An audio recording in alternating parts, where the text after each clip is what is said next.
एक बार भगवान अर्जुन के साथ यमुना तट पर विचरण कर रहे थे। यमुना तट पर भ्रमण कर रहे थे, घूम रहे थे। अर्थात भगवान ने देखा कि एक स्त्री यमुना तट पर साधना कर रही है, तपस्या कर रही है, पूजा पाठ कर रही है। अर्जुन ने पूछा, देवी आप यहाँ क्या कर रही हो और आप यहाँ करने क्या आई हो? आखिर आप हो कौन? आप कौन है देवी? मुझे कृपया करके बतलाइए। अहम देवस्य सवेतर्तिरात् पश्मुच्छति विष्णुं वरेण्यं वरदं तपः परम स्थितः। इस प्रकार अर्जुन ने परिचय कराकर दोनों का विवाह करा दिया। अब कितने विवाह हो गए ठाकुर जी के?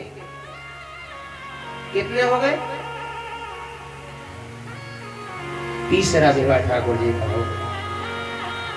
आज इस प्रकार से अर्जुन एक बार बिंदु और अनुबिंदु जिसकी बहन का नाम था और मित्रवंदा जो राजनीतिक लाभ के लिए अपनी बहन का विवाह दुर्योधन से करना चाहते थे, किंतु मित्रवंदा ने स्वयंवर में भगवान कृष्ण को चुन लिया। कौशल नरेश को नग्न की प्रतिज्ञा करके और एक रस्सी में 7 बैल नाथ लेगा, वह भगवान ने उनके 7 बैलों को नाथ दिया। उसी प्रकार ठाकुर जी ने, वह देवियों ने, उनसे भी 7 ने विवाह स्वीकार कर लिया। इस प्रकार से जब 7वां विवाह हुआ, क्योंकि श्रुत कीर्ति जी भगवान में वात्सल्य भाव रखती थी, प्रेम का भाव रखती थी। अर्थात जब वात्सल्य का भाव रखती थी, प्रेम का भाव रखती थी, भगवान का 8वां विवाह लक्ष्मणा जी के साथ संपन्न हुआ। भगवान कृष्णलाल भगवान की जय, नारायण भगवान की। बोलना पड़ेगा राधे राधे राधे राधे। कछुन को तो जब भाई आ रही है माताओं को। आज की बात और है। हाँ, आनंद से कथा सुनेंगे। अब कितने विवाह हो गए ठाकुर जी के? 8। कितने? 8 विवाह हो गए। अब कितने रह गए हैं? 16,100, यानी 16,100 विवाह अभी शेष है। और 8 विवाह तो कल में और आज में है गए, तुम्हारा 16,100 विवाह तो कम से कम लग जाएंगे 4-5 महीने। चलने दो कथा, फिर क्या। बोलिए परीक्षित महाराज की, भक्त वत्सल भगवान की। इस प्रकार से भूमिपुत्र भौमासुर और नरकासुर को मार करके भगवान ने उसके कैद खाने में बंद 16,100 कन्याएं, 100 कन्याएं जो कि उसके कैद खाने में कैद थी, आज उन राजकुमारियों को आश्रय दिया।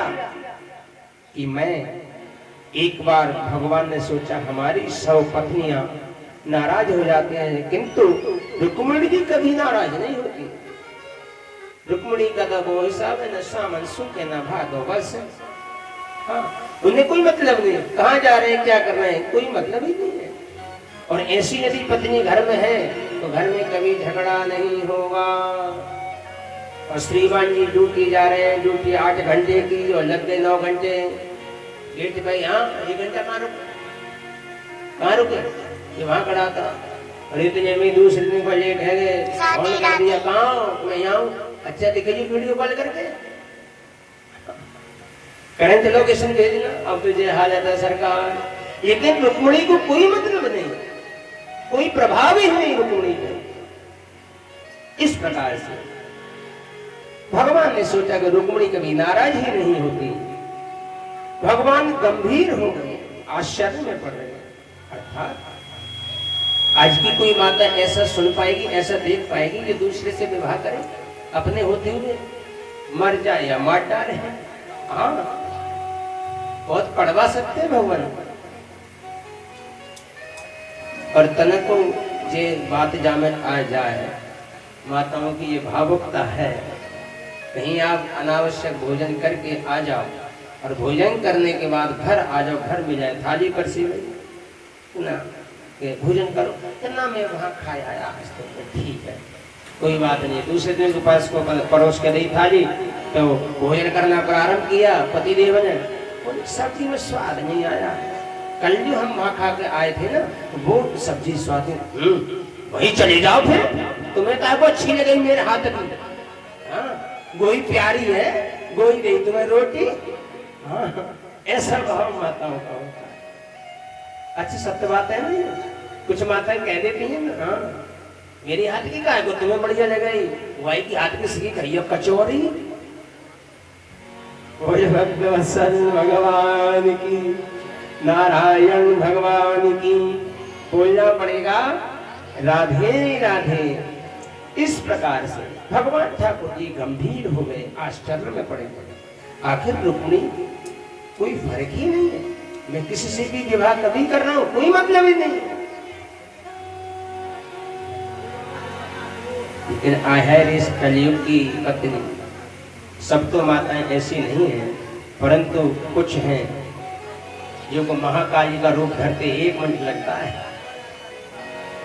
ये गौरी भी बहुत जल्दी बन जाती है, गौरी मैया बहुत जल्दी बनती है, ये महाकाल रात्रि बहुत जल्दी बन जाती है एकदम। त्रिया चरित्रम पुरुषस्य भागा, पुरुष की तो औकात क्या है, इनका तो त्रिया चरित्र भगवान भी नहीं पहचान पाए। नार नहीं नौरंगी है, नौरंगी नहीं सौरंगी है, ढकले तो सारे कुल को ढकले, वरना नंगी की नंगी है।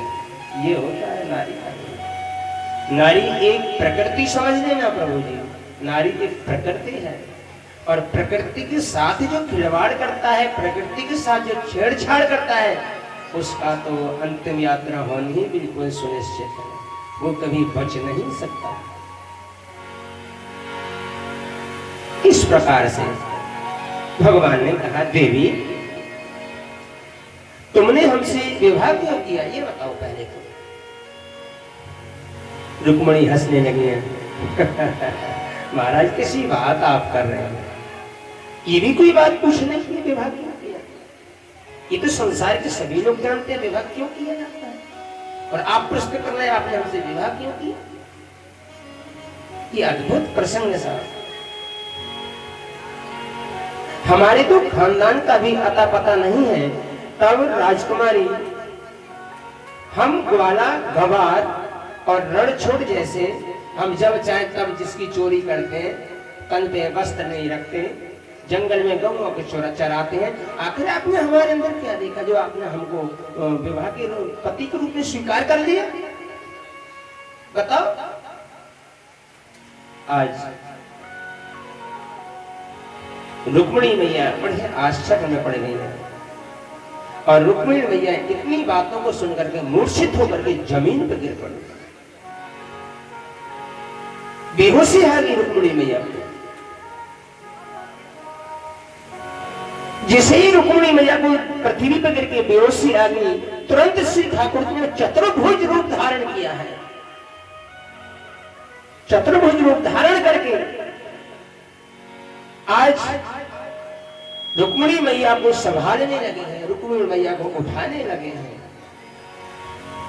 अयम ही परमो लाभो ग्रहेषु ग्रह में धीनाम, अत्रेर में नियते याम प्रियाया भीरु भामिनी।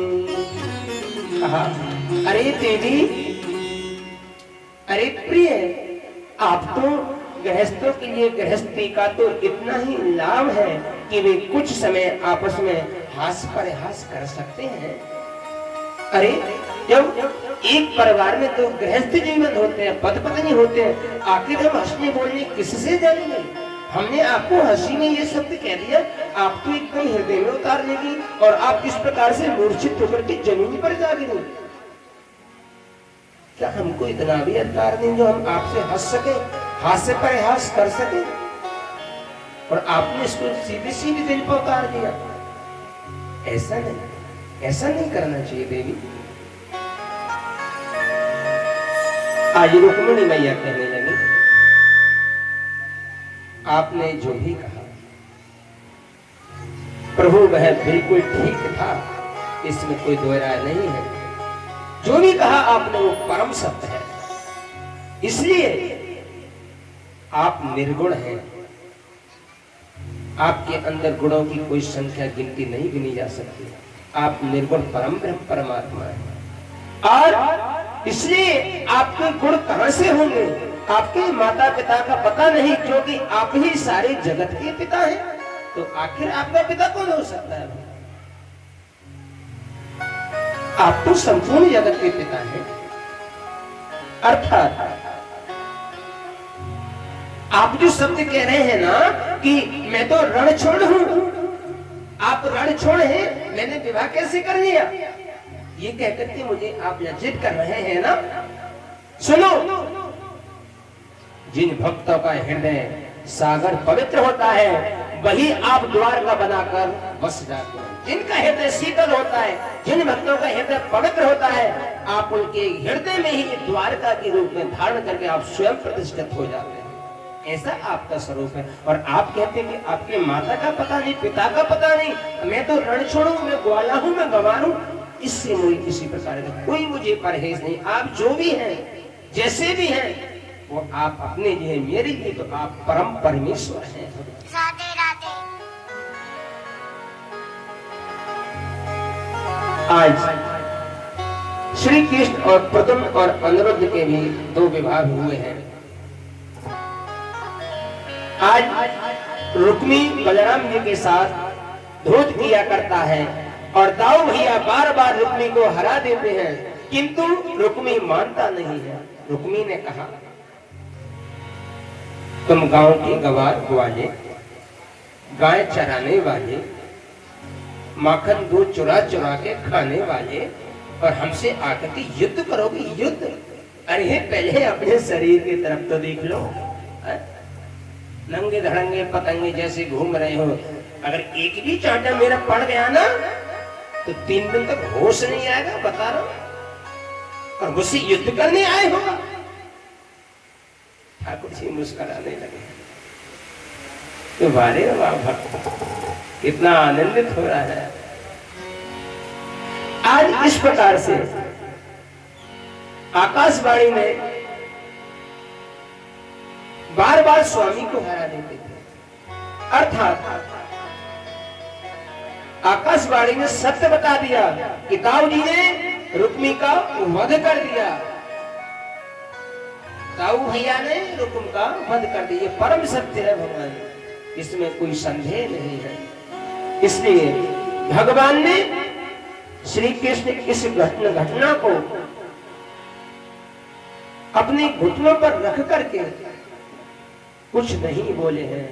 रुक्मिणी मैया गोदी में बिठा ली, अपना रुक्मिणी का शीश अपने घुटनों पर रख लिया है और अश्रुपात कर रहे हैं, रोने लगे हैं, क्योंकि भगवान सही कहते हैं।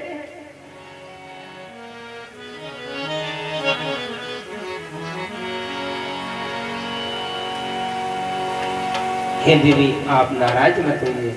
ईश्वर जो भी कहते हैं वो परम सत्य कहते हैं, इसमें कोई संदेह नहीं होता है। और गलत तो दाऊ भैया कहो आप, तो दाऊ भैया नाराज हो जाएंगे। यदि दाऊ भैया के सामने आपने गलत बोल दिया तो स्वयं में नाराज हो जाएंगे। सीताराम। इस प्रकार से दूसरा विवाह जो बाणासुर की बेटी उषा से हुआ है। बाणासुर की बेटी उषा ने अनिरुद्ध जी से स्वप्न में समागम किया है। श्री राधे हरिदास। आज अनिरुद्ध जी ने स्वप्न में समागम किया और उषा की सहेली चित्रलेखा अनिरुद्ध जी के माया से चुरा लाई और उषा और अनिरुद्ध से प्रेम पूर्वक रहने लगे। दोनों आनंदित होकर के रहने लगे। उषा के कमरे से पुरुष के हंसने की आवाज आई तो बाणासुर ने कैद कर दिया, कमरे को ही कैद कर दिया। इसमें कोई पुरुष की हंसने की आवाज आ रही है, इसलिए इस कमरे को कैद किया जाए। अर्थात नारद जी ने भगवान को सूचना दी। भगवान ने बाणासुर की पुरी पर आक्रमण कर दिया, चढ़ाई कर दी बाणासुर की पुरी पर। बाणासुर भगवान शिव का परम भक्त था, अटूट भक्ति करता था भगवान शिव की। इसलिए अतः बाणासुर की ओर से युद्ध करने स्वयं भगवान शंकर आए। ऐसी होती है भक्त की भक्ति, तो स्वयं भगवान को युद्ध करने के लिए जाना पड़ा। भगवान भोलेनाथ बाणासुर की तरफ से स्वयं युद्ध करने के लिए आए। भगवान श्री कृष्ण और भोलेनाथ ने लीला मात्र के लिए युद्ध किया, कोई वास्तविकता में युद्ध नहीं किया, केवल लीला मात्र के लिए, इस समाज को समझाने के लिए, हम सबको दिखाने के लिए। अर्थात दोनों में जोर का प्रयोग किया। वैष्णव जोर ने महेश्वर जोर को परास्त कर दिया। भगवान ने बाणासुर की 4 भुजाएं छोड़कर बाकी सभी भुजाएं काट दी हैं। सारी भुजाओं को काट दिया, केवल 4 भुजाओं को छोड़ा है।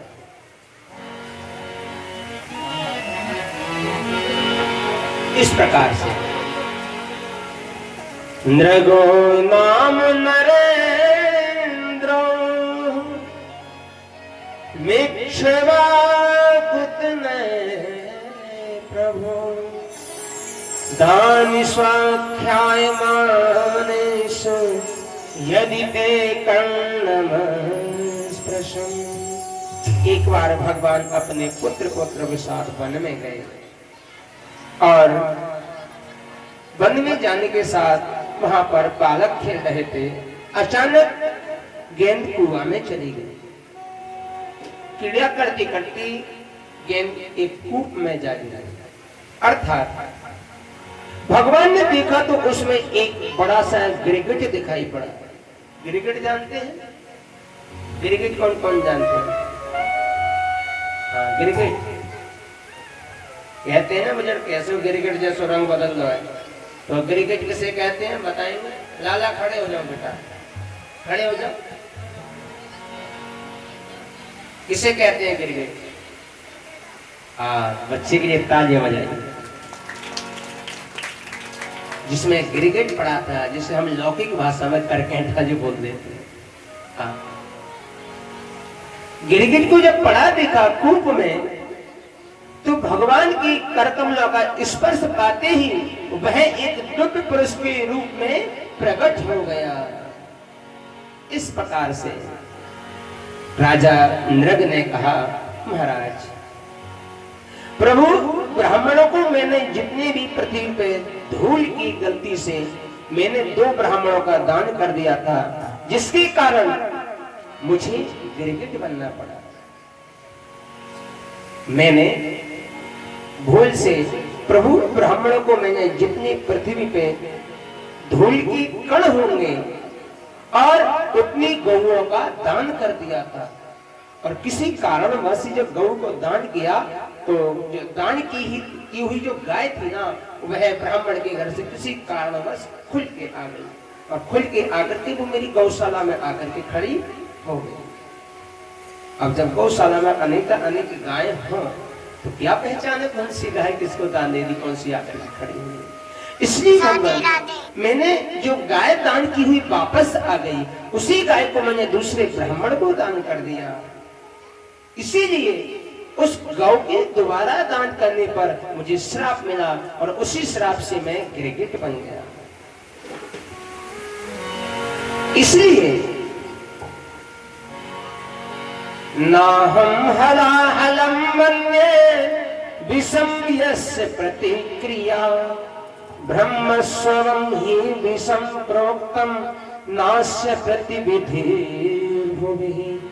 भगवान अपने पुत्रों को कहते हैं कि मैं तुम्हें हलाहल विष से बचा सकता हूं, किंतु कभी ब्राह्मणों के शाप से नहीं बचा सकता।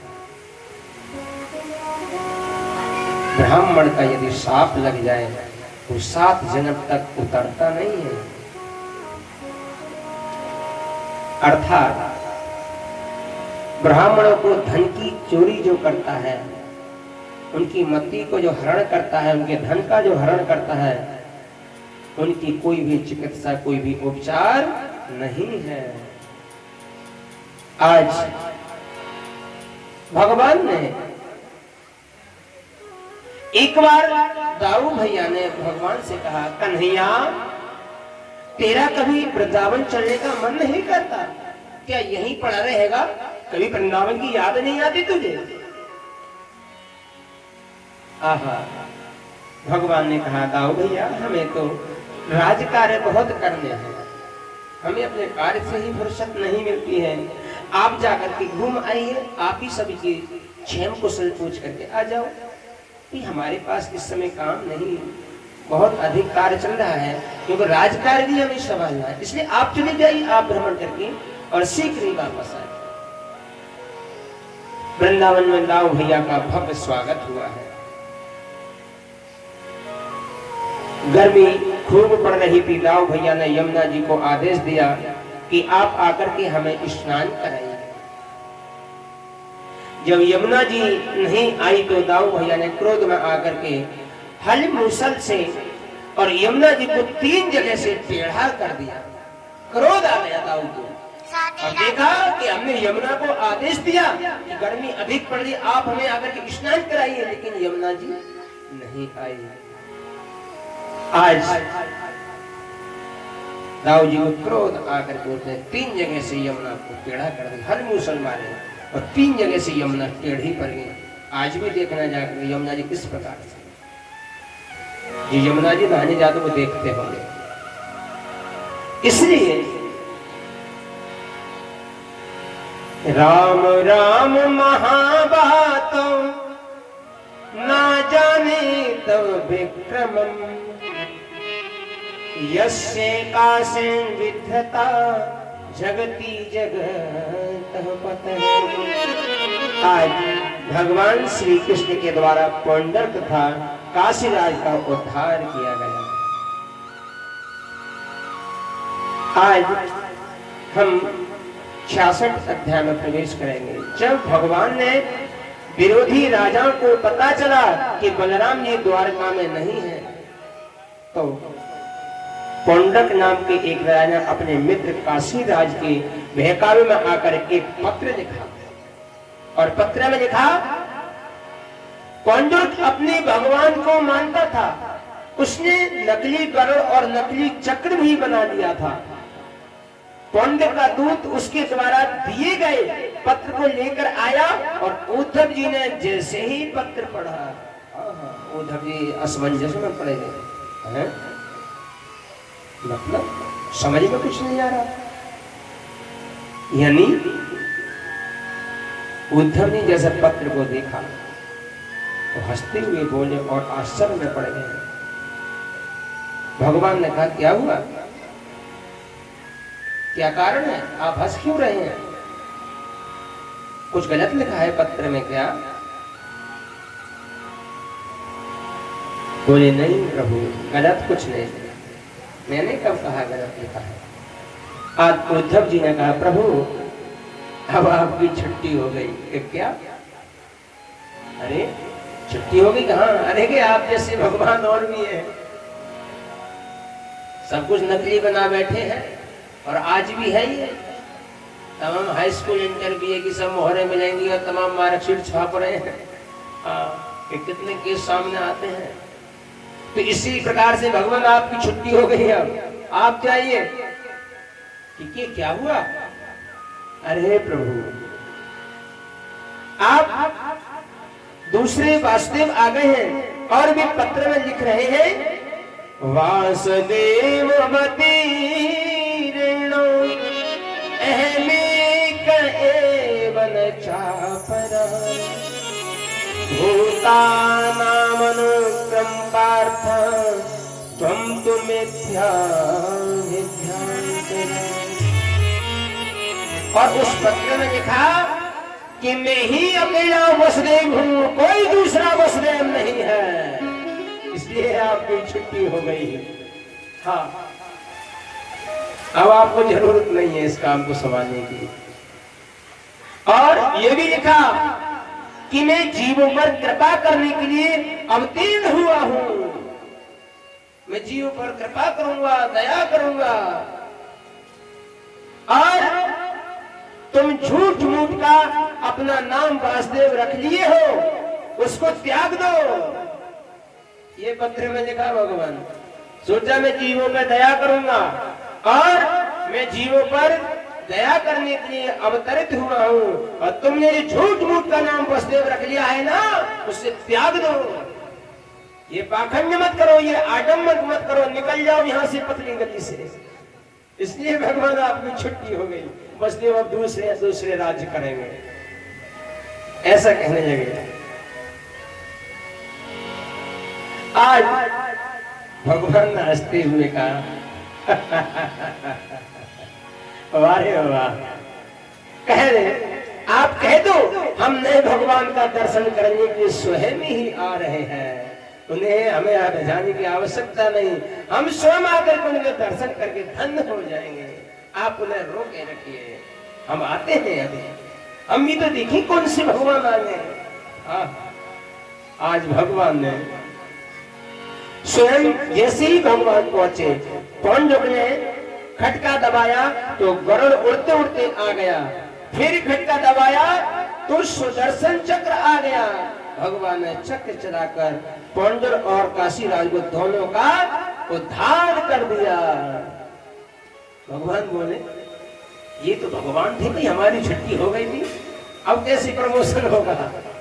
हाँ, ये कहाँ गए भाई, ये तो हमें लगता है कि ज्यादा ही कोई पहुंचे हुए थे, अंतर ध्यान तो नहीं हो गए थे।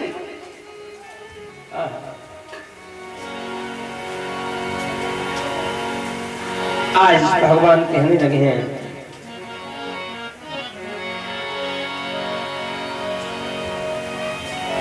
हमारे संतों ने, बुजुर्गों ने भी कहा है, सच्चाई कभी छुप नहीं सकती कभी झूठे उसूलों से। सच्चाई कभी छुप नहीं सकती कभी झूठे उसूलों से। खुशबू आ नहीं सकती कभी कागज की फूलों से। सच्चाई छुप सकती है यदि आपस में मेल हो, कागज के फूलों से भी खुशबू आ सकती है यदि उसमें तेल हो। हाँ, बड़ा सुंदर वर्णन किया है। कभी झूठे उसूलों से सच्चाई नहीं छुप सकती, आखिर अंतिम में उभर करके आ ही जाती है। बोल भक्तवत्सल भगवान की जय, नारायण भगवान की जय। आज इस प्रकार से काशीराज के पुत्र सुदक्षिण ने अभिचार प्रयोग करके आग बरसाने वाली कृत्या को पैदा कर दिया, और कृत्या द्वारका में आग बरसाने लगी। भगवान ने सुदर्शन चक्र चलाया, चक्र ने कृत्या के साथ साथ पूरी काशी को ही भस्म कर दिया। जब भोले बाबा ने त्रिशूल पर अपनी पुरी का निर्माण किया तो नित्य है, एक बार नारद जी ने सोचा कि देखते हैं कि देखो तो कि भगवान ने 16,108 राज्यों के मध्य में रहते हुए कैसे हैं, कितने विचित्र हैं। यानी 16,108 रानियों की स्त्रियों में मध्य में रह करके इतनी परम शक्ति, इतने परम पराक्रमी, और आज क्या ऐसा संभव है? कदापि संभव नहीं है।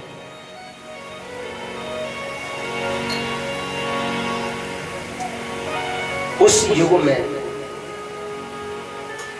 माँ जनक नंदिनी जैसी, सीता जैसी कितने दिनों तक रावण की लंका में सुरक्षित रही, और आज के इस कलयुग में किसी के घर में एक क्षण के लिए क्या उम्मीद करते हैं सुरक्षित रह जाए? कदापि नहीं हो सकता, असंभव, कदापि संभव नहीं हो सकता। इसलिए कि 16,108 रानियों के मध्य में रहकर के भी कहीं भगवान अपनी पत्नी रुक्मिणी और उद्धव जी के संग धूर्त कीड़ा तो नहीं कर दिख रहे हैं। कहीं ऐसा होता नहीं कि धूर्त कीड़ा करते हैं, कहीं कपट करते हैं। आहा, कहीं पर नारद जी ने भगवान को सोए हुए देखा, कहीं भगवान छोड़े हाथी आदि से विचरण करते हुए देखा, कहीं भगवान संध्या उपासना तो कहीं गायत्री का जप करते हुए देखा। अर्थात और भगवान मंत्रियों से मंत्रणा तो कहीं पुराणों की कथा सुनने और सुनाने में नजर आते हुए देखे, कहीं कथा तो सुन रहे हैं तो कहीं सुना रहे हैं। इस प्रकार से दर्शन हो रहे हैं।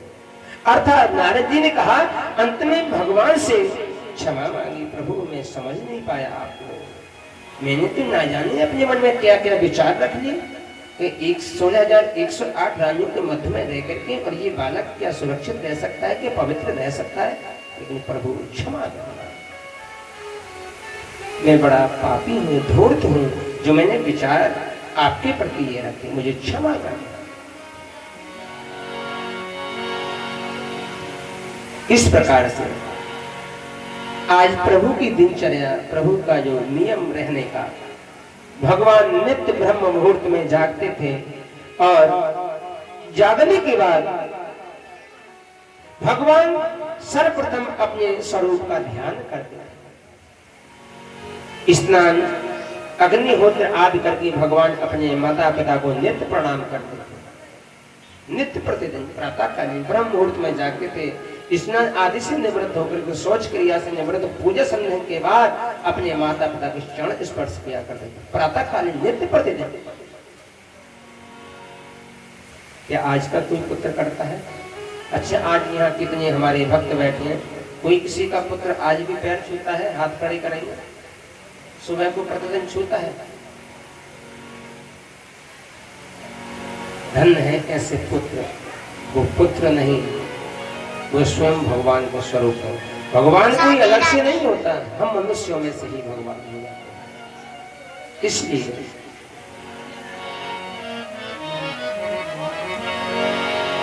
कहा, फिर भगवान अपने सुधर्मा सभा में जाते थे। सुधर्मा सभा की विशेषता यह थी कि चाहे जितने लोग आ जाएं, किंतु हमेशा के लिए एक कुर्सी खाली रहती थी। कितने भी पुरुष जाए, मान लीजिए 1000 कुर्सी सभा में पड़ी है, यदि 1100 लोग भी पहुंच जाएं तो एक कुर्सी खाली तैयार रहती थी। ये सुधर्मा सभा की विशेषता थी। तो ये क्या है? सब भगवान की लीला है, भगवान की कृपा है। अर्थात एक बार भगवान सुधर्मा सभा में बैठे थे, उसी समय जरासंध के कैद खाने में बंद 20,800 राजाओं के दूत लेकर के आए। अर्थात जब 20,800 राजाओं के दूत लेकर आए और भगवान से उन राजाओं को मुक्त कराने की प्रार्थना की है, विनती की है, उसी समय पांडवों के राजस्व यज्ञ का निमंत्रण लेकर नारद जी भगवान के पास आए और उद्धव जी से परामर्श लेकर के भगवान पहले पांडवों के यहाँ गए। पांडवों ने भगवान का स्वागत किया, भव्य स्वागत हुआ।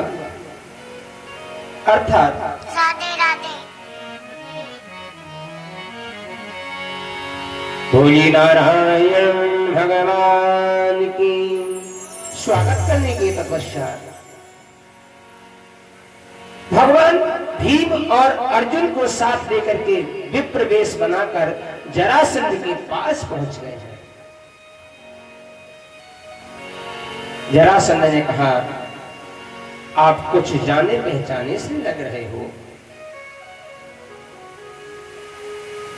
भगवान ने कहा हाँ, हम उत्तर काशी से आए हैं और हमें युद्ध की भिक्षा चाहिए, हमें युद्ध करना है। जरासंध ने कहा आप पहले अपना परिचय दीजिए, आप हैं कौन, कहां से आए हैं जो आप युद्ध करने की आदेश मांग रहे हैं, युद्ध करने का चैलेंज मांग रहे हैं, आप हैं कौन, कहां से आए हैं। भगवान कहते हैं असो वक्रोदरा पार्थः तस्य भ्रातार्जुनो छायम् अनर्यमार्तुलेयं मा कृष्णं जानीते रूपम्। ये मेरे जो साथ है ये है भीमसेन है और दूसरे उनके भाई अर्जुन हैं। अर्थात जरासंध ने कहा लेकिन आप कौन हैं, आप अपने परिचय तो दीजिए, कहानी तो आपके ऊपर टिकी है, जो भी प्रश्न कर रहे हैं आप कर रहे हैं, तो इनके परिचय की मुझे आवश्यकता नहीं, आप अपना परिचय दो, आप कौन हैं।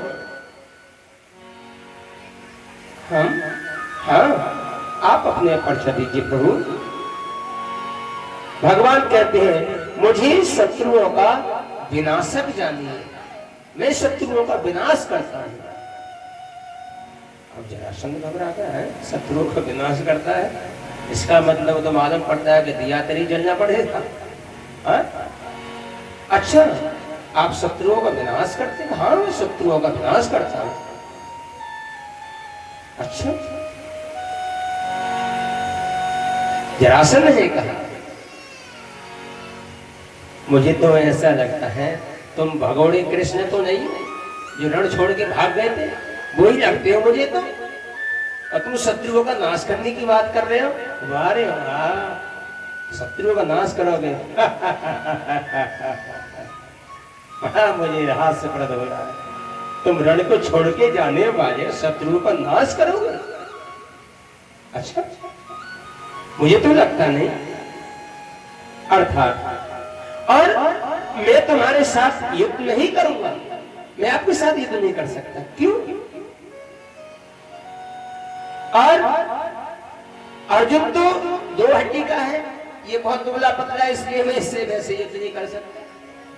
आप एक छोटे से बच्चा हो, या मैं बच्ची से युद्ध करूंगा, ये वैसे दुबला पतला लग रहा है, कहीं जरा सा टच किया तो तुम सीताराम नहीं हो जाए, इसलिए मैं आप युद्ध करने के योग्य नहीं है, आप यहां से चले जाइए।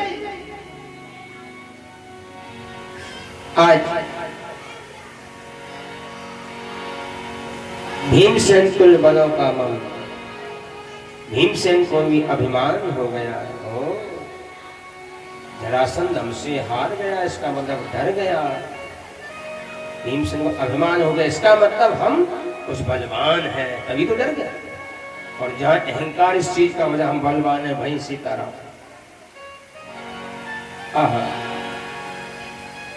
भीमसेन को अहंकार हो गया, अभिमान हो गया कि वारेगा हम, इसने भगवान और अर्जुन को फेल कर दिया और मुझसे युद्ध करेगा। बोली नारायण भगवान की जय। आज 27 दिन युद्ध चला है, 27 दिन चले युद्ध में भीमसेन के नस नस ढीली हो गई, उसके शरीर की एक एक रग ढीली हो गई, शरीर जर्जर कर दिया, मारते मारते मारते मारते। राधे राधे। आज 28वें दिन भगवान की ओर देखा, भगवान ने तिनके को 2 भाग में चीर दिया। आज भीम ने तुरंत जरासंध को 2 भागों में चीर दिया, किंतु जरासंध फिर जुड़ गया, इतना पराक्रमी था। 2 भागों में उसको बांट दिया, लेकिन पुनः जुड़ गया। अर्थात आज तब भगवान ने तिनके को चीरकर विपरीत दिशा में फेंक दिया था। अब देखता हूं तू कहां जुड़ जाएगा। जरासंध का वध के बाद भगवान ने सब राजाओं को मुक्त कर दिया और राजसूय यज्ञ में पधारे भगवान श्री कृष्ण का प्रथम पूजन हुआ और शिशुपाल ने भगवान को 100 गालियां दी, अथा भगवान ने शुक्र से शिशुपाल का उद्धार कर दिया। बोली नारायण भगवान की। और राजसूय यज्ञ संपन्न हुआ। बोली यज्ञ नारायण भगवान की। आज भगवान का नाम दीनबंधु पड़ा है। उन्होंने किस दीन को बंधु बनाया?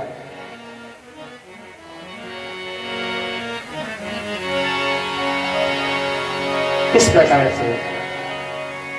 कृष्यास शीत सखा कश्चिद ब्राह्मणो ब्रह्मवितम विरक्त इंद्रियार्थेषु प्रशांतात्मा जितेंद्रियः। इस प्रकार से भगवान श्री कृष्ण के एक मित्र हुए जिनका नाम सुदामा, परम मित्र सुदामा। बहुत सुनने की कथा है, गौर से सुनेंगे। आजकल कथाओं में क्या हो रहा है और इसमें है क्या, आप थोड़ी गहनता से इसे ग्रहण करेंगे। आज भगवान श्री कृष्ण के एक मित्र हुए सुदामा। कैसे थे सुदामा? कैसा भाव था सुदामा का? कहा ब्राह्मणों में श्रेष्ठ, ब्रह्म ज्ञानी, ब्रह्म तपस्वी, विषयों से विरक्त, अर्थात शांति चित्त तथा जितेंद्रिय थे सुदामा। दरिद्रा सीदमाना साबेपमाना विभंगम चा। सुदामा जी की पत्नी का नाम सुशीला था। अर्थात सुशीला जी को दरिद्रता क्यों हुई? आज भगवान ने कहा सुशीला जी को दरिद्रता क्यों कहा गया? किसको दरिद्र कहते हैं? दरिद्र कौन है? जिसकी तृष्णा विशाल हो, जिसकी तृष्णा बड़ी हो, जिसकी तृष्णा विशाल रूप धारण किए करते हो, वही दरिद्र है। तृष्णा जानते हैं? जो लोभी हो, लालची हो।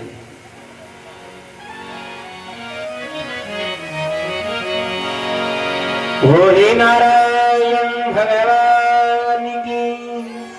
एक बार की बात है, सुशीला जी को कहीं से पता चला कि द्वारकाधीश श्री कृष्ण इनके हमारे पतिदेव के परम मित्र हैं। सुशीला जी ने सुदामा जी से द्वारका जाने के लिए प्रार्थना करी है। हे प्रभु, मैंने सुना है द्वारकाधीश श्री कृष्ण आपके परम मित्र हैं। सुदामा जी ने कहा, देवी हाँ परम मित्र तो हैं, लेकिन अब लेकिन यहां शब्द लग जाए, वहां कोई संशय अवश्य है। लेकिन, किंतु, परंतु, क्योंकि ये शब्द यदि आ जाए तो कोई ना कोई संदेह अवश्य है, प्रश्नवाचक चिन्ह लग जाता है। आज सुदामा जी ने कहा, देवी आप कहना क्या चाह रही हो? कि प्रभु मैं ये कहना चाह रही हूँ, हमारे पास इतनी गरीबी है, हमें समय से भोजन भी प्राप्त नहीं होता, तो मेरा मन ये है कि आपके परम मित्र हैं और राजा पराक्रमी है, तो क्यों ना आप अपने परम मित्र के पास जाकर के उनकी क्षेम कुशल पूछ के आए। सुशीला कितनी चतुर है, ये नहीं कहा कि कुछ धन मिल जाएगा, नहीं, आपके परम मित्र हैं, आप जाकर के कुछ उनकी राजी खुशी तो ले लीजिए। आप मित्र हैं, आपका परम कर्तव्य बनता है अपने मित्र की खुशहाली देने का। अर्थात आपको उनके पास जाना चाहिए। देवी मैं आपको बताऊं, ये 4 जगह ऐसी होती हैं जहां कभी खाली हाथ नहीं जाया जाता। कौन कौन सी? पहली तो अपने गुरु के यहाँ कभी खाली हाथ नहीं जाना चाहिए, कभी संत के दरबार में कभी खाली हाथ जाना नहीं चाहिए, और कभी मित्र के यहाँ कभी खाली हाथ जाना नहीं चाहिए। कथा में या किसी ब्राह्मण के यहाँ कभी खाली हाथ जाना नहीं चाहिए। देवी, आखिर मेरा वो परम मित्र है, मैं जब वहां जाऊंगा तो आखिर क्या लेकर के जाऊंगा? हमारे पास है क्या? खाने को हमारे पास अन्न नहीं है, पहनने को वस्त्र नहीं है, और हमारी आप इस हालत को देख रही हो, कैसी हालत हो रही है। आज भगवान सुशीला जी दौड़ कर गई और 4 घर से 4 मुट्ठी चावल मांग करके लेके आई। 4 मुट्ठी चावलों को एक फटी धोती के दोहरे करके एक गांठ बांधी है, गांठ में चावलों को बांधी है, तंदुलों को बांधी है। आज और कहा है स्वामी, यदि आपको ये संशय है कि मैं खाली हाथ जाऊंगा तो लीजिए, ये मैंने एक ग्रंथि बांधी, इसमें अक्षत चावल है, आप इन्हें लेकर के चले जाइए, लेकिन आप अपने मित्र के पास अवश्य जाए मिलने के लिए। और ये जो पोटली है ना, अपने मित्र से जाकर के कह देते कि लो, ये जो पोटली है ये आपकी भाभी की तरफ से भेंट आई है, ये आप इसे स्वीकार करें। आज और आपका एक संदेह भी है, वो भी खत्म हो जाएगा, क्या खाली हाथ नहीं जा रहा हूं। और सुनिए, मेरी एक बात और कह देना। क्या?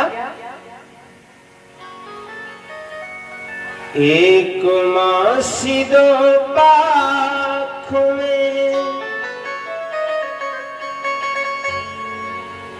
एक मासी 2 पाख में 2 एकादशी हो। मेरे घर गोपाल जी नित्य एकादशी हो। अपने मित्र से आकर के मेरा संदेशा कहना, हे प्रभु, जिस प्रकार से एक माह में 2 एकादशी आती है, एक शुक्ल पक्ष और एक कृष्ण पक्षी, उसी प्रकार मेरे यहाँ तो नित्य प्रतिदिन एकादशी रहती है। अब एकादशी का भाव क्यों है साहब? एकादशी का मतलब उनको भोजन नहीं मिलता था ना, इसलिए। लेकिन एकादशी शब्द क्यों किया गया? हमारे वैष्णव धर्म में एकादशी को अन्न ग्रहण नहीं किया जाता। हमारे वैष्णव धर्म में, हिंदू धर्म में यही एक पवित्र व्रत है जो एकादशी है। एकादशी में कभी अन्न ग्रहण करना नहीं चाहिए, विशेषकर चावल को तो छूना भी पाप है। जिसने एकादशी के दिन चावलों का भोजन या खिचड़ी चावल बना करके पान कर लिया, ये मान ली उसने कीड़ों का पान किया है, कीड़े बना करके खा लिए। इसलिए एकादशी उन्होंने अपने मुख से संबोधित किया है। हे गोपाल, एक मास 2 पाक में 2 एकादशी है, सो नित्य दीन दयाल मेरे घर नित्य एकादशी है। आज सुदामा जी भगवान से मिलने के लिए पैदल ही नंगे पांव चल दिए हैं। राधे जय श्री राम। आइएगा, इसी बीच में कुछ नामदारों के नाम है।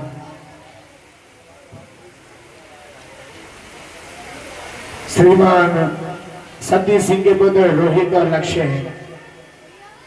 50 रुपए श्रीमान अजय टेलर के पुत्र आर्यन और वाल्मीकि। आर्यन वाल्मीकि 20 रुपए श्रीमान चंद्रपाल सिंह की धर्मपत्नी श्रीमती औमती देवी 251 रुपए। श्रीमान धर्मपाल सिंह उनकी पुत्री कामनी सर्वेश पुत्र मंजीत और जय कुमार। क्या मतलब है? 21 रुपए गुप्तदान श्रीमान गणेश मास्टर जी मनीष कुमार गणेश मास्टर जी, ये दोनों मिलकर के 20 रुपए। श्रीमान भरत सिंह जी 10 रुपए। श्रीमान कमेंद्र सैनी पशुपुरा निवासी 200 रुपए। श्रीमान गजा सिंह की दरियापुर तुगन की ओर से 50 रुपए।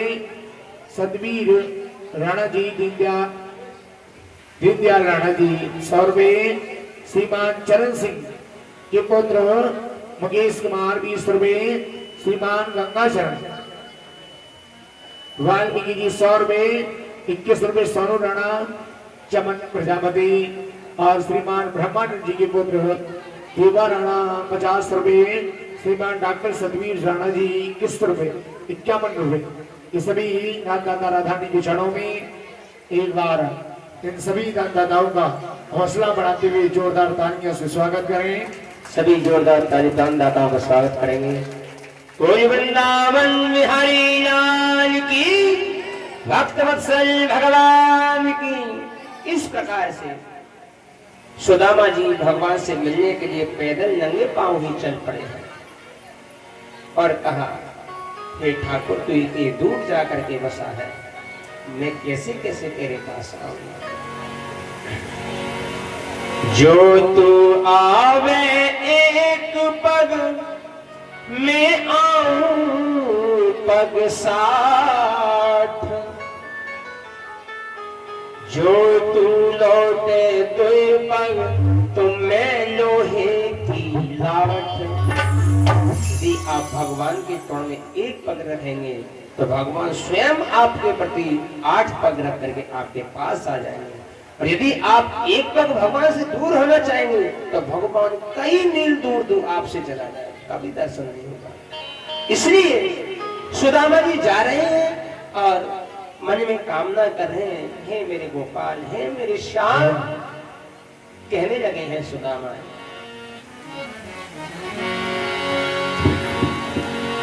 मांगा है मैंने श्याम से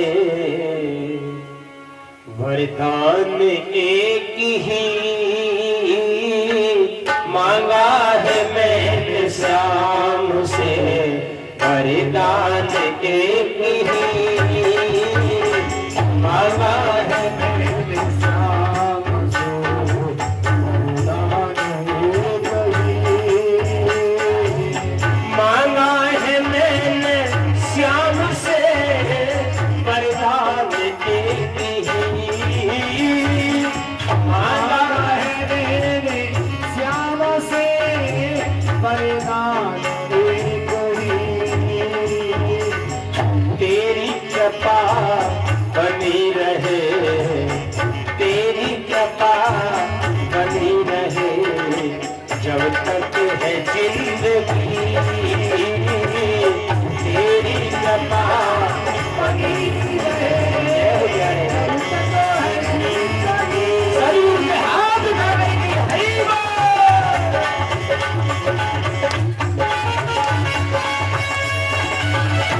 श्री राधे।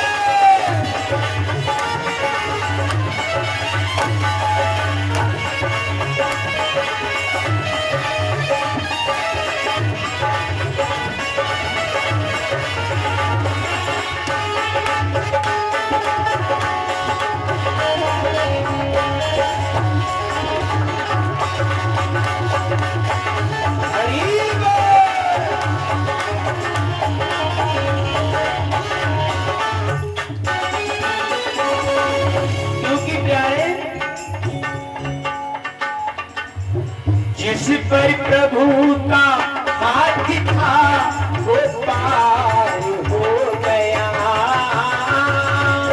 जिस पर प्रभु का हाथ था वो पार हो गया। जिस पर प्रभु का हाथ था वो पार हो गया। जिस पर प्रभु का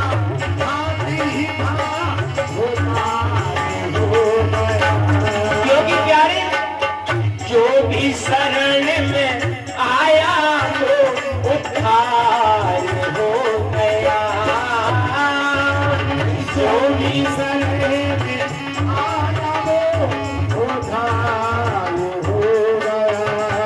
क्योंकि श्याम, मैं जिस भावना से चल पड़ा हूँ, मैं जिस भावना से तेरे पास चल पड़ा हूँ, वो मेरी भावना क्या है, सुन मेरी श्याम। जिस पर प्रभु का हाथ था वो पार हो गया। जो भी शरण में आया वो उद्धार हो गया। लेकिन भरोसा श्याम पर, जिसका भरोसा श्याम पर, डूबा कभी नहीं मांगा है श्याम से। सभी ऊंचे हाथ उठा करके हरि बोल।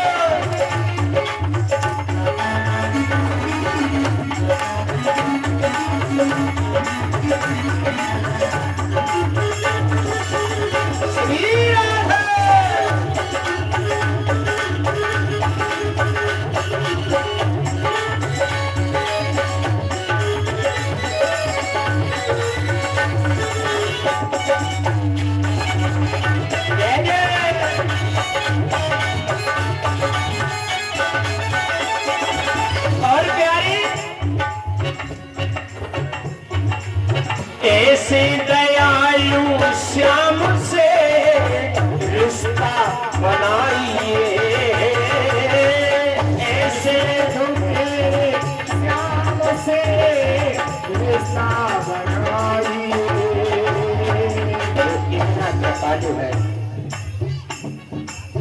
जो कितना कृपालु है, कितना दयालु है, आपको ऐसे प्रभु से रिश्ता बनाना परम सौभाग्य होगा। इसलिए ऐसे दयालु श्याम से रिश्ता बनाइए, ऐसे दयालु श्याम से रिश्ता बनाइए। मिलता रहेगा आपको जो कुछ भी चाहिए, मिलता रहेगा आपको जो कुछ भी चाहिए। इसलिए प्यारे ऐसा करिश्मा होगा, ऐसा करिश्मा होगा जो हुआ कभी नहीं मांगा। हो प्यारे सभी आनंद के साथ मिल करके हरि बोल।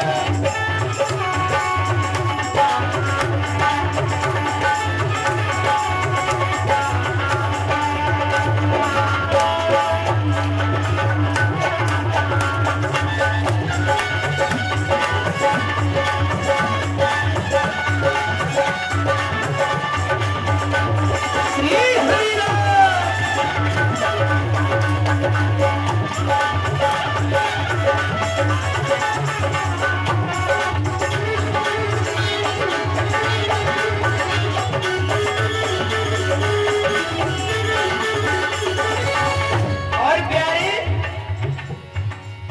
कहते हैं लोग जिंदगी किस्मत की बात है। ये सत्य है क्या? ये सत्य है। कहते हैं लोग जिंदगी किस्मत की बात है, ये परम सत्य है। ये जिंदगी बड़े किस्मत वालों को मिलती है, ना ही तो ना जाने लोग ऐसे ऐसे जीव भी हैं जो सुबह पैदा हुए और शाम को मर गए। ऐसे भी इनकी उम्र मात्र एक दिन की, कोई पता ही नहीं। अच्छा, किसकी उम्र है एक दिन की ज्यादा ज्यादा? एक दिन की उम्र किसी की है, सुबह को पैदा होता है शाम तक उम्र पूरी, बताएंगे? मक्खी, मक्खी को देखा है आपने? सुबह पैदा हो कहीं बैठ गए किसी के, खत्म। ये परम सत्य है। इसलिए ये जो जीवन में जाए बड़ा श्रेष्ठ है, बड़े परम सौभाग्य की बात है। कहते हैं लोग जिंदगी किस्मत की बात है, कहते हैं लोग जिंदगी किस्मत की बात है। किस्मत बनाना भी मगर उसके ही हाथ। किस्मत बनाना भी मगर इसके ही हाथ है। इसलिए बोले संत भगवान की कहा है कर ले यकीन अब मेरा, कर ले यकीन अब मेरा, ज्यादा समय नहीं मांगा है मेरे श्याम से, परिदान एक ही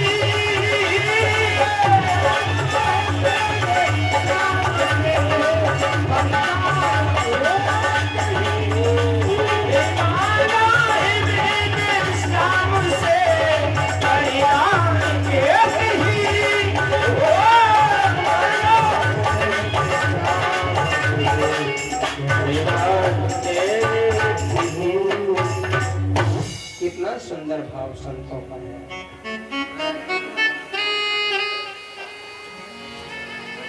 बोली संत समाज की, कितना सुंदर भाव है। मांगा है मैंने श्याम से वरदान एक ही, तेरी कृपा बनी रहे जब तक है जिंदगी। कितने सुंदर शब्द है। और आजकल प्रभु ही जाने लोग क्या क्या इस मंच से बखानते हैं। कई लोग तो हमें भी बुरा कहते होंगे यहाँ कि कैसी कथा कर रहे हैं, कैसी समझ बताइए कि ये कोई कथा है। लेकिन प्यारे ये दुनिया बड़ी विचित्र है। हमें केवल अपने आप को देखना, हमें क्या करना है, दुनिया क्या कर रही है हमें कोई मतलब नहीं, कदापि कोई हमें मतलब नहीं।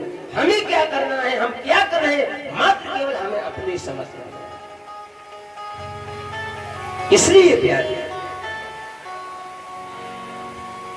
आज सुदामा जी चलते चलते थक गए, तो भगवान ने द्वारका में ही सुला दिया। आज सुदामा जी भगवान के द्वार पर आए, द्वारपालों को पूरी वार्ता बताई और द्वारपाल ने भीतर जाकर भगवान को बताया, हे प्रभु इस दास की सेवा करते करते कितना समय बीत गया, किंतु आज तक कोई ऐसी विभूति आई है जिसका कोई मैं वर्णन ही नहीं कर सकता। ऐसी विभूति है, अजीब गरीब मूर्ति आई है महाराज। मुझे तो इतने दिन आपके नौकरी करते हो गए, मैंने आज तक कोई ऐसा व्यक्ति नहीं देखा, लेकिन आज जो जैसी मूर्ति आई है शायद मेरे जीवन में कभी आई हो, ना कभी आने की अभिलाषा, ना उम्मीद है। ऐसी मूर्ति आई है भगवान। आज सुदामा द्वारका में पहुंचे हैं और द्वारपालों से कह रहे हैं, जब द्वारपालों से कह रहे हैं भैया एक बात हमें बताओ, कि हाँ भैया कि एक बात बताइए, ये कौन सा नगर है। द्वारपाल बोले, अरे नगर भगत तुम दुनिया की जानकारी क्यों लेना चाहते हो, हमें ये बताओ तुम्हें कहाँ जाना है, दुनिया की बातें क्यों कर रहे हो, हमें ये बताइए आपको कहाँ जाना है। सुदामा चक्कर में पड़ गए, ये तो बड़ा तेज है भाई, मामला यहाँ बहुत गर्म है, इसलिए नम्रता से काम लेना पड़ेगा।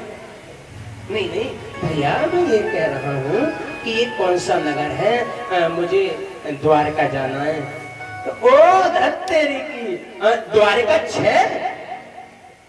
सुदामा एकदम चौके, द्वारका 6, मुझे तो एक द्वारका में जानी है, 6 बता रहा। अच्छा आपको द्वारका 6 जाना है। ना ना भैया द्वारका 6 मुझे नहीं जाना, मुझे तो एक द्वारका में जाना है। अब द्वारपाल चक्कर में पड़ गए, मुझे लगता है ये यूपी से आया है, इसको ब्रज की भाषा का ज्ञात नहीं है।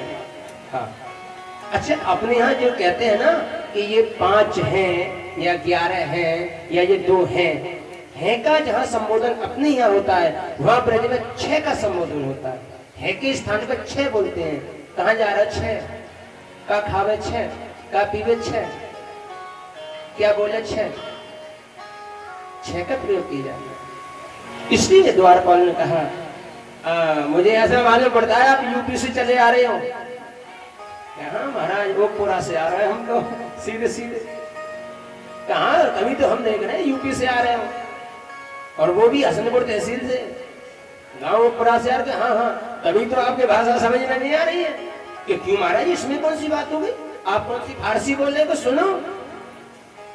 आपके यहाँ जैसे ये मान लो कि ये व्यक्ति खड़ा है, इसको क्या कहोगे आप, तो हम तो ये कहेंगे ये एक आदमी खड़ा है, लेकिन हमारे यहाँ से नहीं कहेंगे। और क्या हमारे यहाँ बोलते हैं, जैसे तुम्हारे यहाँ है का प्रयोग करते हैं, हमारे यहाँ कहते हैं ये आदमी खड़ा है।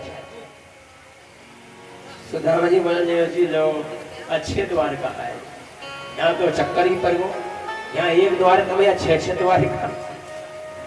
अच्छा अच्छा तो यही द्वार का है, हाँ भैया यही द्वार का है।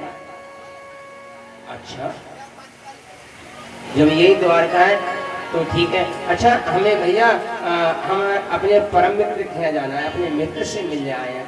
अच्छा मित्र से मिलने आए हो, देखा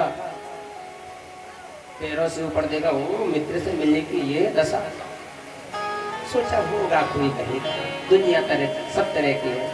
अच्छा मित्र से मिलने आपको जाना है, किसके जाना है कि वो सुना है हमने यहाँ का राजा है कन्हैया, उससे मिलने जाना है।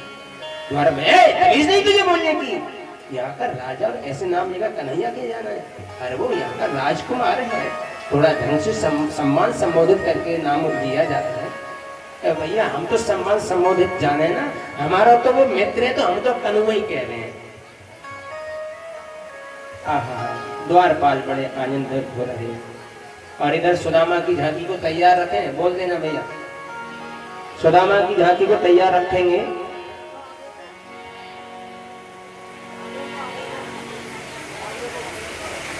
हम तो बढ़ाई है, कथा तो बहुत है भैया।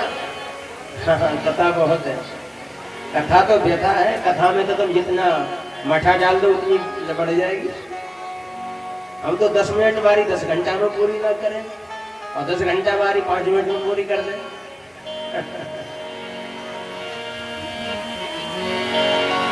हरि कथा अनंता, भगवान की कथा अनंत, इनका कोई स्वरूप नहीं है।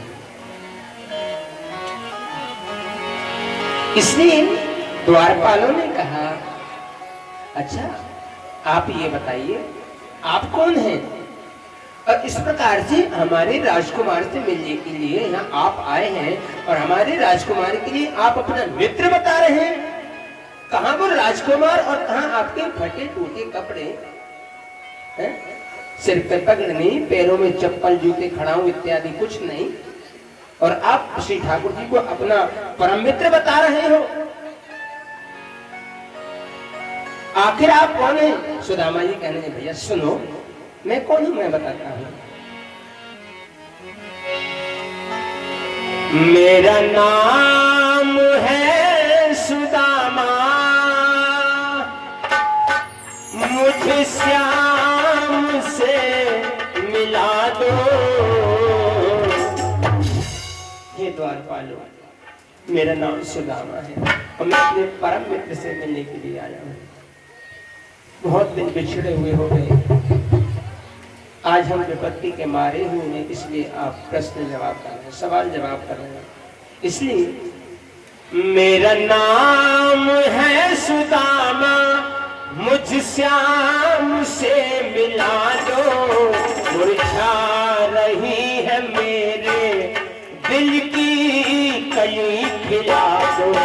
मुरझा रही है मेरे दिल की कली खिला दो। मेरा नाम है सुदामा, मुझ श्याम से मिला दो। मुरझा रही है मेरे दिल की कली खिला दो। मुरझा रही है मेरी दिल की कली बुझा दो।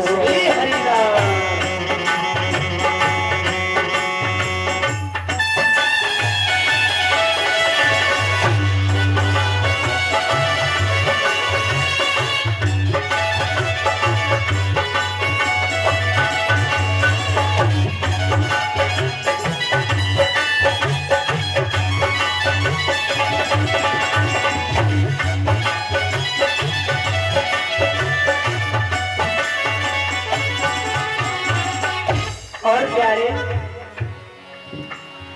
द्वारपाल जाकर फिर श्याम को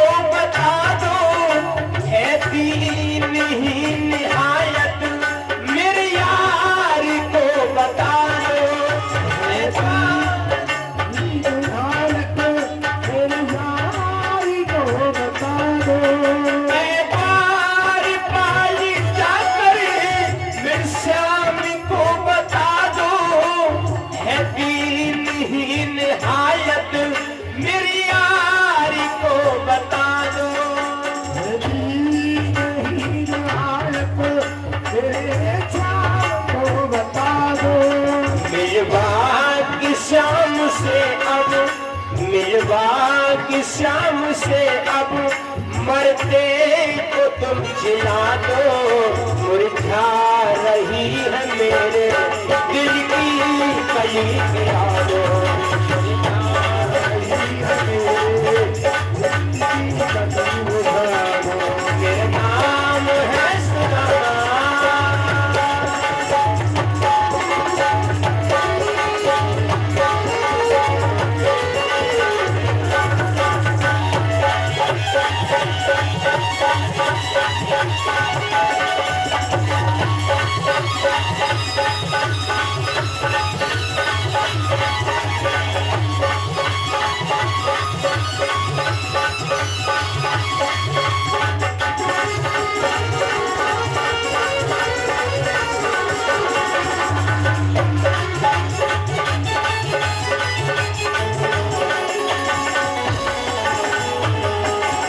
और क्या है ये द्वार पार।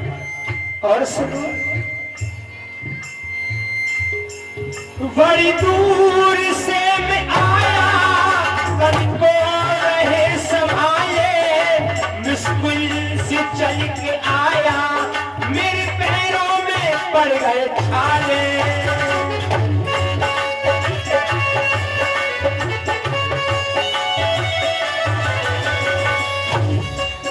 बड़ी दूर से चल के आया, कभी को रहे संभाले। मुश्किल से चल के आया, पैरों में पड़े छाले। थोड़ी सी तसल्ली, थोड़ी सी तसल्ली मेरे दिल को जरा सी दे दो। मुरझा रही है मेरे दिल की कली खिला दो। मेरा नाम है सुदामा।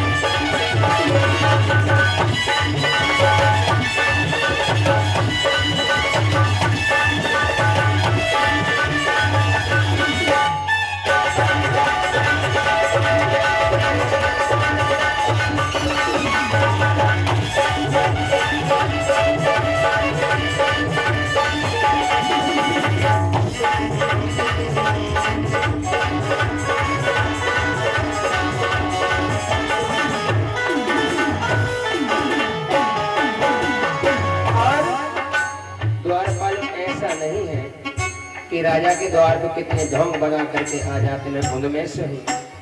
सुनो, वह मेरा बचपन का मित्र है।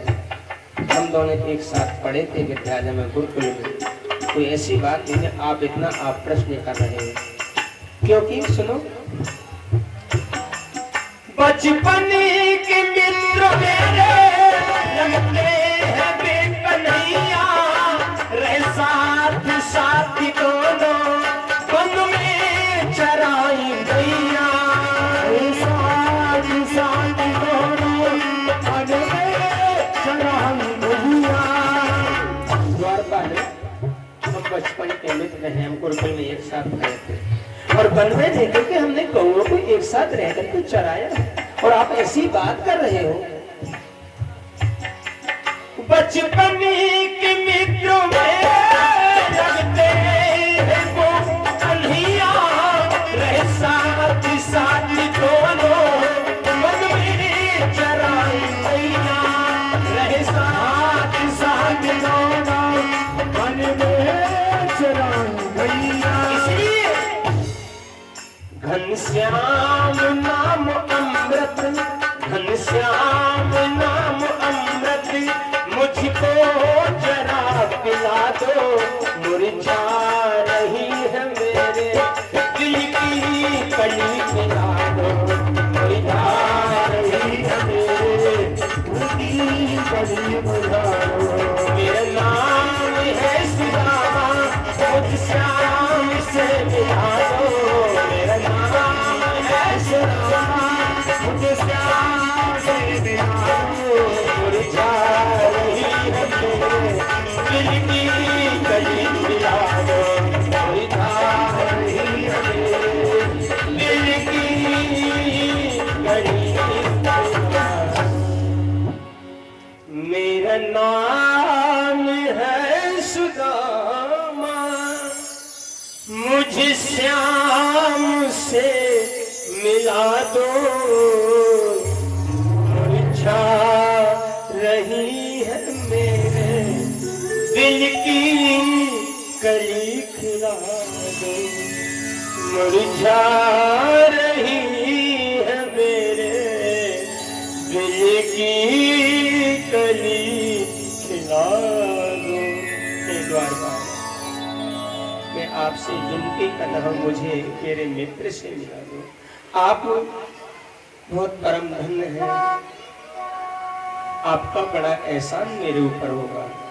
आप मेरे मित्र से मुझे मिला दीजिए इस प्रकार से।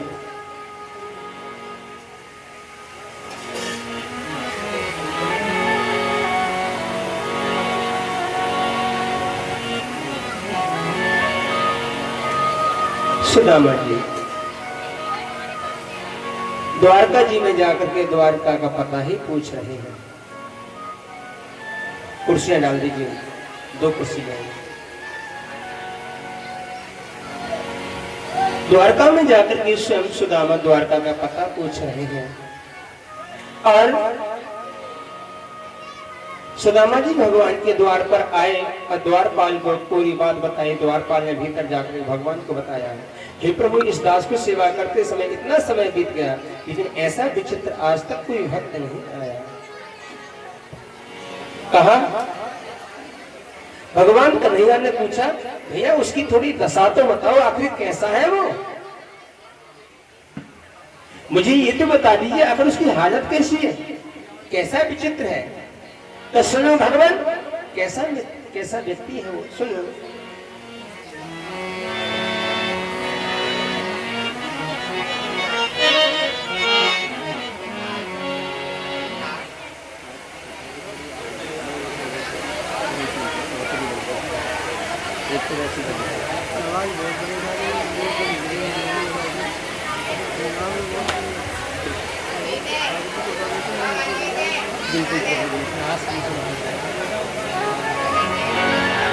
इस प्रकार से देखिए, बड़ा कष्ट होगा। आप बातें कर रहे हैं ना, ये कथा को समझिए, कथा का प्रसंग कहाँ चल रहा है।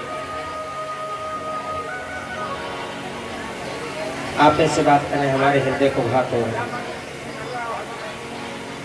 आज द्वारपाल भगवान कन्हैया के पास पहुंच करके बैठ जाए। आप कन्हैया के पास पहुंच के द्वारपाल ने बताया कि ऐसा विचित्र व्यक्ति आया है। भगवान कन्हैया ने कहा कि भैया वो कैसा है, मुझे उसकी थोड़ी चाल ढाल, आव, पहनावा कुछ तो बताइए, आखिर कौन है, कैसा है। शीश बगान झगा तन पे, प्रभु जाने कोई आए बसो गामा, धोती फटी सी लटी दुपट्टी और पाँव ते कीनो ही रामा, द्वारे खड़ो तुझे दुरुबई एक, रय जग सो वसुधा सो अभिरामा। ये प्रभु, आप उसकी शीश पर कोई पगड़ी नहीं, धोती फटी है, उसकी काया बड़ी कोमल है, बड़ा दीन मालूम पड़ता है, ऐसा मालूम पड़ता है कोई भिक्षुक के रूप में आपके दरवाजे में खड़ा है। ऐसे मुझे प्रतीत हो रहा है। आज सुदामा का नाम सुनते ही भगवान कन्हैया बड़ी तीव्रता से दौड़े। हाँ, सुदामा जी आगे।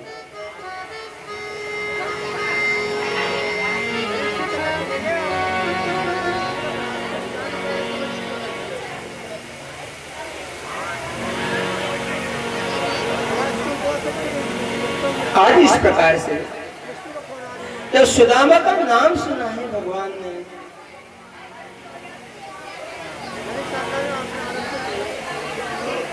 बिहारो अविनाशा प्यार बिहारो आयो कृष्ण कन्हैया, आयो कृष्ण कन्हैया, आयो कृष्ण कन्हैया, आयो कृष्ण कन्हैया, आयो कृष्ण कन्हैया, अविनाशा प्यार बिहारो मेरे श्याम, अविनाशा प्यार बिहारो, अविनाशा प्यार बिहारो, आयो कृष्ण कन्हैया, आयो कृष्ण कन्हैया, आयो कृष्ण कन्हैया।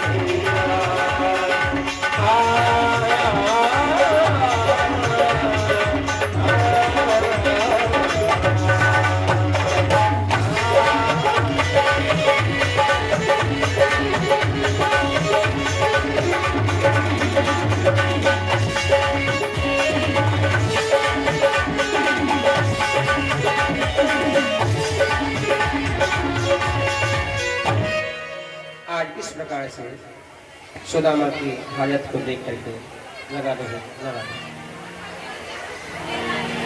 सभी पीछे हट जाएंगे, शांति से बैठ जाएंगे सभी।